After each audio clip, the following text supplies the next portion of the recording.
ओं गुरु ब्रह्मा गुरु विष्णु गुरुदेव महेश्वर। ओं गुरु साक्षात् परम ब्रह्म तस्मै श्री गुरुवे नमः। ओं जय गुरुदेवा नमः। ओं विश्वकर्मणे नमः। नमस्कार दर्शक बंधु, मो वास्तुविद भागीरथी बिंधाणी एवं मोर वास्तु संदेश चैनल को आपको मु स्वागत करुच्ची। जो दर्शक बंधु मैंने मोर यही वास्तु संदेश चैनल को देखुंत ताकू लाइक शेयर और सब्सक्राइब करूँ, जहाँफल मोर उत्साह उद्दीपना बढ़ी रत्सह आपण सम्मुखें एहीपरि वास्तु और ज्योतिष संबंध तथ्य किसी उपस्थापन करुवी।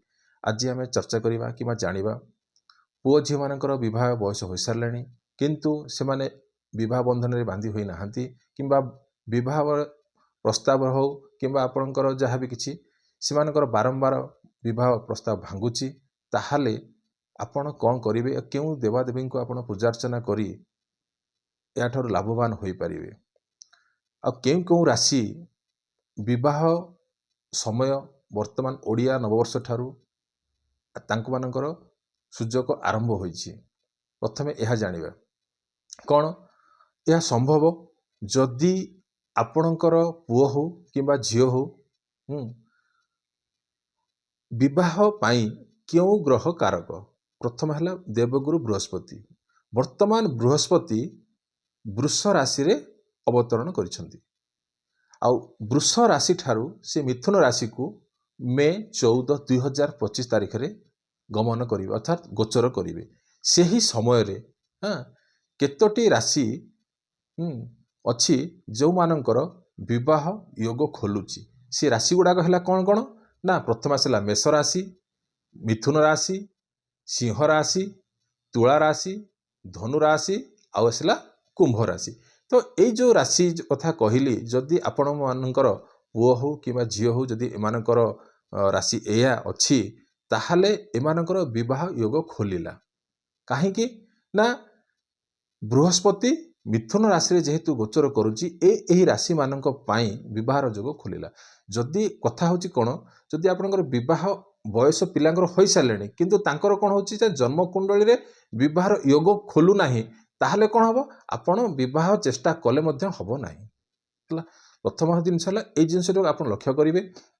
आहरी कौन करें ना, ये जो आसला नववर्ष नवरात्रि चली ओडिया नववर्ष जो ओडिया नववर्षर नवरात्रि जो चली कौन ना 3/4/2025 है 3/4/2025 अर्थात गुरुवार पड़ुची। जदि कौन पितामातांकर पुओ हो किंबा झील हो जदि सेमाने किछि प्रयोग करती, कहीं नवरात्र समय माँ दुर्गांकर विराजमान थाए है, माँ देवींकर विराजमान थाए। तो यही समय जदि आपण तांको किछि पूजार्चना करुछंती, किछि मंत्र साधना करुछंती, निश्चित रूपे भगवान माँ देवी कि माँ गौरी आपणकर कथा निश्चित रूपे शुणिबे।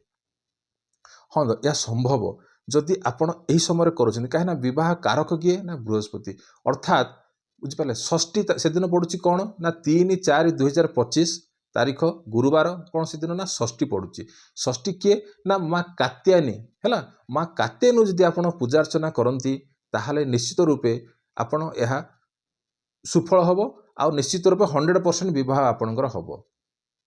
तो माँ कात्यायनी को आपण केमती पूजा करेंगे ना, जदि आपण नवरात्रि समय जदि प्रथम दिन ठू आपण कलश घरे बसैछंती, ताहाले मध्य आपण करिपारिबे, किछि असुविधा नै। घरे बसी आपण मु जो केतेटा मंत्र कहबी, से मंत्र माध्यम आपण जदि पूजार्चना करूछंती किंबा मंत्र जप करूछंती, ताहाले निश्चित सुफल हबो। जदि आपण नाही, जदि आपण कोनोसी देवादेवी मंदिर किंबा आपण ग्रामदेवी मंदिर भितर को जाइए आपण जदि सेठी ब्राह्मण द्वारा संकल्प करी जदि करूछंती, ताहाले मध्य भी चलिबो। दुईटा उपाय भितर आपण जो उपाय मध्य चाहिए बाछि पारिबे। तो प्रथम है कौन, जदि पुओ बाहागर हो पारू नाही, ताहले कौन करेंगे, मंत्रटा 2 थर कहबी, मंत्रटा को धीरे धीरे कहबी, आपन ताको नोट करेंगे। यही मंत्र द्वारा आपन पूजार्चना कले शीघ्र लाभ मिलिबो। दश जदि मंत्र जदि आपन जानि पारू नाहांती, फिर भी आपन कौन करेंगे ना, कौनसी ब्राह्मण को द्वारा संकल्प करी ए मंत्र आपन पठन कले मध्य भी निश्चित रूपे लाभ मिलिबो। मंत्र होउची शुणନ୍ତୁ कौन कहूची। ओं पुओ माने करेंगे, ओं पत्नी मनोरमा देहि मनोवृत्तानुसारिणी तारिणी दुर्ग संसारस्य कुलत भवा। आउ थे कहूँ शुणନ୍ତୁ, ओं पत्नी मनोरमा देहि मनोवृत्तानुसारिणी तारिणी दुर्ग संसारस्य कुलत भवा। यही मंत्र जदि आपण पठन करुछंती, ତିନିମାଳା ଯଦି ଜପନ କରୁଛନ୍ତି, ମା କାତ୍ୟାୟନୀଙ୍କୁ ପୂଜା ଅର୍ଚ୍ଚନା କରୁଛନ୍ତି, ତାହେଲେ ନିଶ୍ଚିତ ରୂପେ ଆପଣଙ୍କର ପୁଅ ପାଇଁ ଝିଅ ନିଶ୍ଚିତ ହେବ। କିନ୍ତୁ ଏଇ ଯେଉଁ ରାଶି କଳାକ କହିଲି, ଯଦି ଆପଣଙ୍କର ପୁଅ କିମ୍ବା ଝିଅ ଯଦି ଏହି ରାଶି ହୋଇଥିବ, ନିଶ୍ଚିତ ରୂପେ ଏହା ସଫଳ ହେବ। କାହିଁକିନା କଥା ହେଉଛି କ'ଣ, ଯଦି ଆପଣଙ୍କର ପୁଅ ମେଟ୍ରିକ୍ ପଢ଼ୁଛି, ଯଦି ଆପଣଙ୍କ ମେଟ୍ରିକ୍ ଫର୍ମ ଫିଲ୍ଅପ୍ କରିନଥିବେ, ତାହେଲେ ତ ଆପଣଙ୍କର ପୁଅ ପରୀକ୍ଷା ଦେଇପାରିବନି ନା। ବୁଝିପାରୁଛ ନା? ହେଲେ କ'ଣ ହେଉଛି ଯେ ଯଦି ଏଠି ଆପଣଙ୍କର ଫର୍ମ ଫିଲ୍ଅପ୍ କଲେ ଯଦି ମେଟ୍ରିକ୍ ପରୀକ୍ଷା ଦେଇପାରୁଛନ୍ତି, ତାହେଲେ ଏଇଟା କ'ଣ ହେଉଛି ତାଙ୍କର ବିବାହର ୟୋଗ ଖୋଲୁଛି, ତାହେଲେ ୟାଙ୍କ ପାଇଁ ସୁବିଧା ହେବ, ହେଲା, କିଛି ପରିଶାନୀ ଆସିବ ନାହିଁ।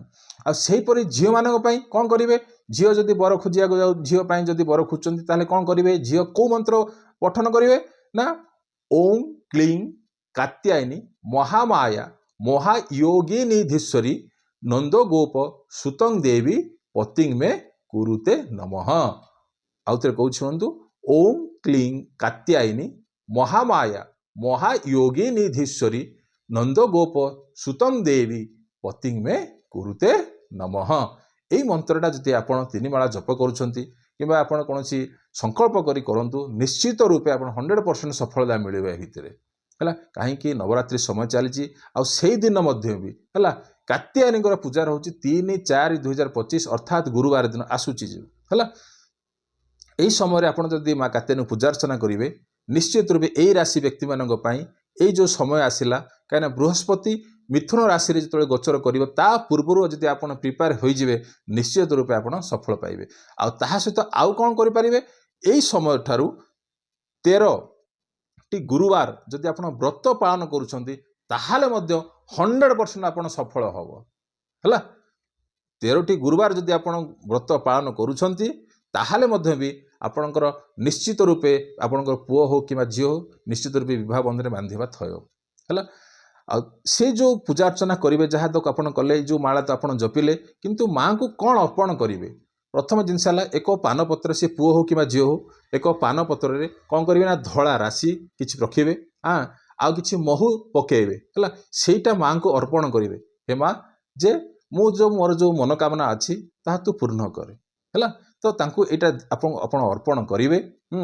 ଆଉ କ'ଣ କରିପାରିବେ, ଯେ ବ୍ରାହ୍ମଣକୁ ପୂଜା ସରିବା ମାତ୍ରେ କ'ଣ କରିବେ, ସେ ଗୁରୁବାର ଦିନ 7 ଖଣ୍ଡ ହଳଦୀ, ହେଲା, 7 ଖଣ୍ଡ ହଳଦୀ ଆଉ କିଛି ଚଣା ଡାଲି, ଏକ ହଳଦିଆ କପଡ଼ାରେ, ହେଲା, ଏକ ହଳଦିଆ କପଡ଼ାରେ ବାନ୍ଧି, ହେଲା, ବ୍ରାହ୍ମଣଙ୍କୁ ତା ସହିତ ଦକ୍ଷିଣା କିଛି ଦେଲେ ସେ ବ୍ରାହ୍ମଣ ତାକୁ ଅତି ଶୀଘ୍ର ଗ୍ରହଣ କରିବେ, ହେଲା। ତ ଏଇଟା ଆପଣ ତାକୁ ଦାନ ଦେବେ, ଯାହାଫଳରେ ଗୁରୁ କୁଣ୍ଡଳୀରେ ଅକାରକ ଥିଲେ ମଧ୍ୟ ବି ସେ କାରକ ହେବ।